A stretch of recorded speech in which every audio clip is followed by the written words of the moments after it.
విఘ్నేశ్వరుడికి గుడి కట్టి ప్రతిష్ఠ చెయ్యాలంటే ఏ మూర్తి ప్రశస్తము అని అడిగారు అనుకోండి ద్రవిడ దేశంలో. ఏదైనా ఇంకో గుళ్ళోంచి ఎత్తుకొచ్చిన మూర్తి ప్రశస్తం అని చెప్తారు. ఎందుకో తెలుసా?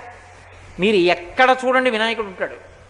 పిళ్ళయార్ పిళ్ళయార్ పిళ్ళయార్ అంటారు. పెద్ద కొడుకు గారు పెద్ద కొడుకు గారు పెద్ద కొడుకు గారని. ఎవరికి పెద్ద కొడుకు? శివుడికి పెద్ద కొడుకు, లోకానికి అంతటికీ పెద్ద అబ్బాయి.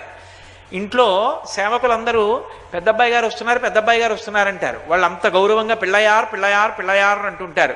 చెట్టు కింద పుట్ట కింద ఎక్కడ చూసినా వినాయకుడే.